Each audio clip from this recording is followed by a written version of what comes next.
ये कहानी है एक ऐसे इंसान की जिसने दुनिया को नहीं बल्कि खुद को समझने की कोशिश की।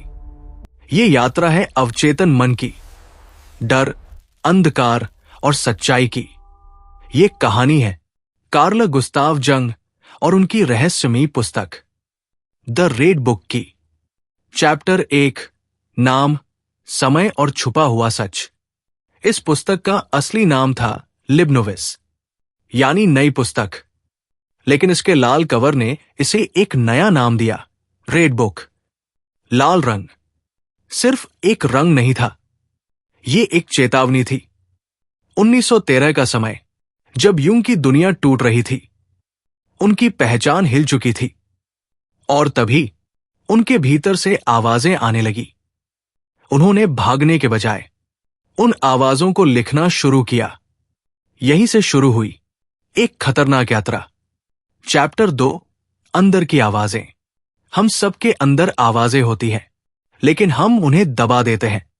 यूं कहते हैं, ये पागलपन नहीं, बल्कि अवचेतन मन का संवाद है। मन शब्दों में नहीं, बल्कि संकेतों और सपनों में बात करता है।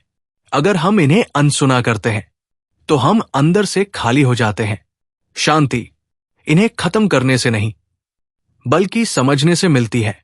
चैप्टर 3, छाया व्यक्तित्व, शैडो। हम सबके अंदर एक छाया होती है, गुस्सा, ईर्ष्या, डर, जिन्हें हम दुनिया से छुपाते हैं। लेकिन सच्चाई यह है, हम जिन लोगों से नफरत करते हैं, वे अक्सर हमारी ही छाया का प्रतिबिंब होते हैं। छाया बुरी नहीं है, उसमें हमारी शक्ति भी छुपी है। उसे स्वीकार करना उसे कमजोर बना देता है। चैप्टर 4, अहंकार का टूटना। अहंकार हमारी पहचान का ढांचा है। जब सच्चाई उससे टकराती है, तो वो टूटने लगता है। ये दर्दनाक होता है, लेकिन यही एक नए जंग की शुरुआत है। अहंकार का टूटना अंत नहीं, एक नई शुरुआत है। चैप्टर 5, प्रतीकों की भाषा। मन की भाषा शब्द नहीं, प्रतीक है। सपनों में दिखने वाला पानी, भावनाएं हैं, पहाड़, संघर्ष है, अंधेरा, अज्ञात है।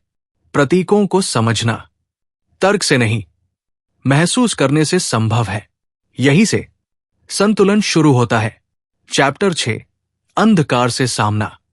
अंधकार से सामना 3 चरणों में होता है।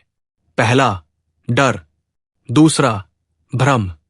तीसरा, स्वीकृति। स्वीकृति का मतलब हार नहीं, बल्कि सच्चाई को स्वीकार करना है। जो अपने डर को स्वीकार करता है, वही उसे पार कर पाता है। चैप्टर 7, मृत्यु और पुनर्जन्म। ये मृत्यु शरीर की नहीं, बल्कि पहचान की होती है।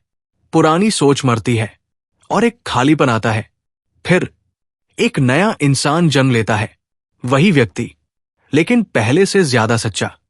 चैप्टर 8, अहंकार वर्सेस आत्मा। अब शुरू होता है संघर्ष। अहंकार चाहता है नियंत्रण, आत्मा चाहती है स्वतंत्रता। एक सुरक्षा चाहता है, दूसरा अनिश्चितता। समाधान, दोनों के बीच संतुलन। चैप्टर 9, स्वयं से टकराव। यह सबसे कठिन परीक्षा है। यहां कोई बहाना नहीं चलता। आपको खुद के सामने खड़ा होना पड़ता है, पूरी ईमानदारी के साथ। यहीं पर इंसान समझता है कि उसने खुद को कितनी बार धोखा दिया है। चैप्टर 10, इस यात्रा का अर्थ। ये यात्रा आसान नहीं है। ये हर किसी के लिए नहीं है। ये आपको तोड़ती है, फिर आपको नया बनाती है। आत्मनिरीक्षण एक बार नहीं, बल्कि जीवन भर चलता है। द रेड बुक कोई समाधान नहीं, ये एक दर्पण है जो आपको आपकी सच्चाई दिखाता है।